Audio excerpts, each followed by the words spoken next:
Hello everybody, my name is Steven Riznyk, and I wanted to have a quick chat with you to consider an option to your divorce. I've been divorced, I know what it's all about. It's not a fun thing. I got lucky, but some people don't. And you want to see what you can do about getting out of a difficult situation as quickly as possible and as inexpensively as possible. The problem we've seen with divorce over the years is this. People get, and I mean really, really emotionally attached. And what happens is the ex-spouse lives in the other person's mind. And I've seen this with some of the girls that I've dated. They just can't let go. And it's day after day after day to the point that it destroys a relationship. So the point is, how do we get out of this rapidly? My solution, for those of you who know me, is negotiation, and I'd like you to consider it.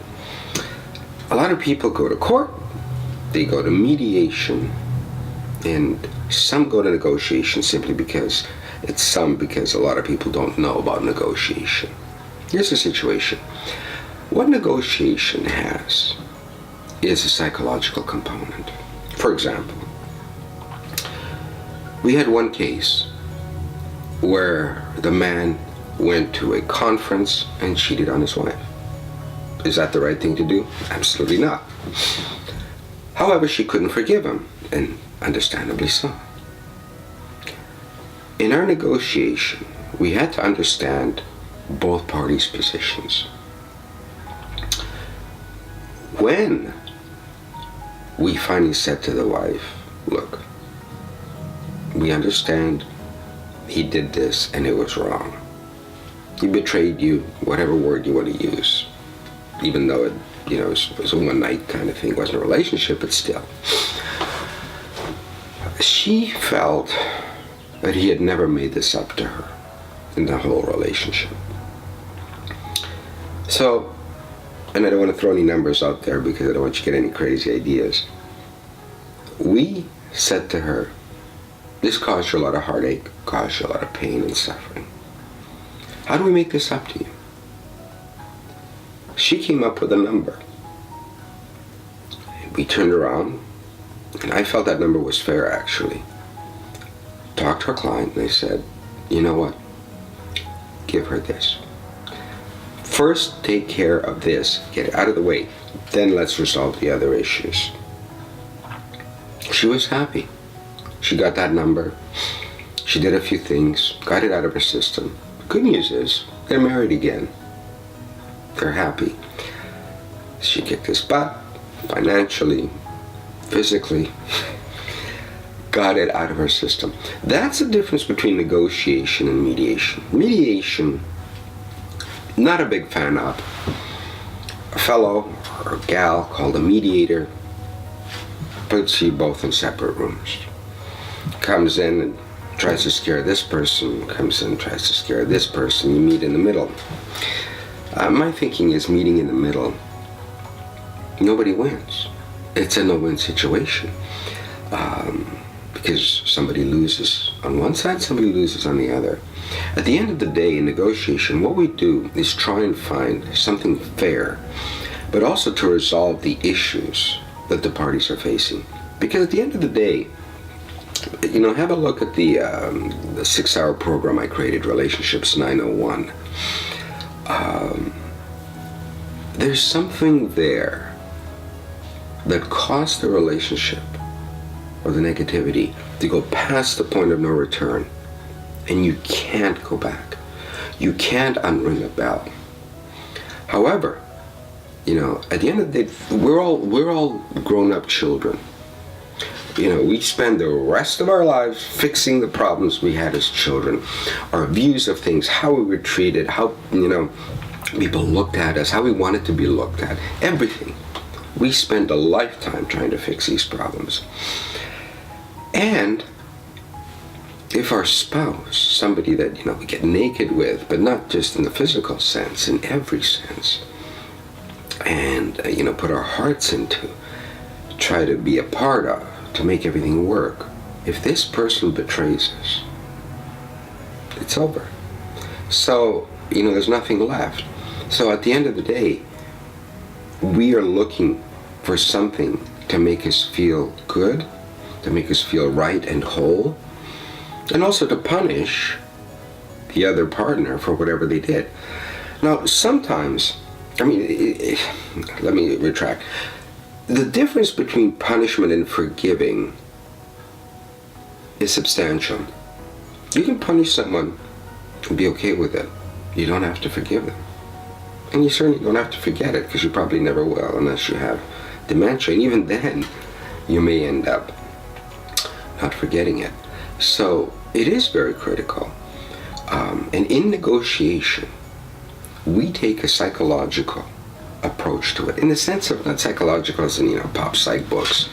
We look at the person. This is about you, not about this or that person. It's about you, how you feel, how you see the world, how you feel this marriage went out of the way. If it's two people who simply were incompatible, that's one thing. Let's walk away, let's minimize the damages. But if it's two people who were compatible and everything went awry, and especially where there are children or animals involved. I know you say, or animals. One of the most expensive cases I ever dealt with had to do with a cat and a house in Monte Carlo. That cat was worth that house. So make no mistake, when I say most expensive, in the sense of what they spent for that cat. So, but children obviously first and foremost, because they're the innocent ones. Well, as are animals, but children need to be taken care of. And also, a lot of people say, well, the marriage broke down, we stayed together for the kids.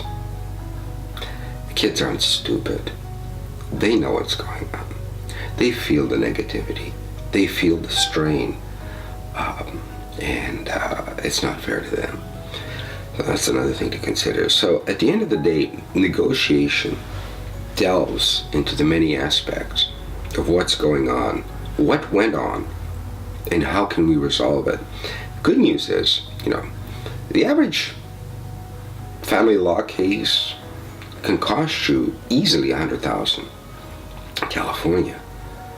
Negotiation, it's a 1 or 2 day affair. It doesn't go on and on and on. We make a decision, we sign the documents, done, goodbye, end of story. And then the greatest benefit you have is not saving $100,000. It's having your peace of mind. Because in half of our negotiation cases, the parties can shake hands and have dinner together and put this behind them. Because life is tough enough and full of challenges enough, and we have enough people out there who want to make our lives miserable. We don't have to complicate it by adding our families into it and making it even harder. So I'd rather see ex-spouses together and have that teamwork of them against the world, rather than the single ex-spouses trying to put all the world together by themselves or deal with all of the issues, because there's so much to deal with. And being a single parent is hell. There's no other word I can think of. I'm not a single parent, but I've dated a number of girls who are. It's hard. It's difficult. The question is, does the father want more input into the children's lives? You have some fathers who simply don't care, some who don't want to be bothered, some who do care but don't want to deal with the ex-wife. So there are many issues, and in negotiation we really have to know both sides. We have to understand where they're coming from, what's important to them and what isn't important to them. Both of these are equally important, for lack of a better word.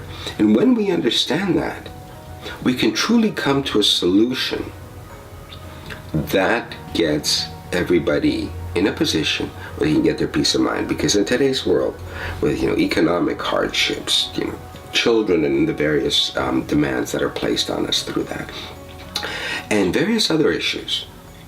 The last thing we need is lack of peace of mind, because you can't operate when you're stressed out. And that's what negotiation is all about. It's about giving you the peace of mind, saving you a ton of money, which I'd rather you see you put in a trust fund for the children's education than to lawyers. But, and yes, we do litigate cases. For those people who say, you know what, I don't want to negotiate. Yeah, we do litigate. So I'm part of that lawyer team. But I'm saying, as lawyers, lawyers want to see people happy, people resolved. Making money over your hardship is not fun. We want to see you resolve the issues. And with negotiation, when I say in 2 days, a lot of people say, yeah, 2 days is impossible. 16 hours is a long time. Ask any doctor, any surgeon, what he or she can do in 16 hours in an operating room. It's a ton of time, if the time is properly spent. But if the time is spent preparing documents, waiting in court for your turn, fighting it out in court, going home after court all upset, seriously, is that a good expenditure of time? No, not in my opinion. So, I wish you all the luck. I hope whatever journey you're on with respect to these challenges works out for you. I know it's a difficult one, but whatever you do, find the right person to help you. Stay away from fighting it all in the courts. Don't fight each other, because one thing you may not realize, the more you fight the other person, the more you're going to have negative feelings towards them, and you're going to associate them with that fight. And who's going to hurt? Both of you will hurt, and the children will hurt. Remember, at one time, you were both in a situation where you couldn't wait to get a phone call from the other person. Remember how opening that door on a Friday night put a big smile on your face? That's what you need to remember. That's that person. Sure, they've evolved, they've grown, they've changed a bit. Still that person.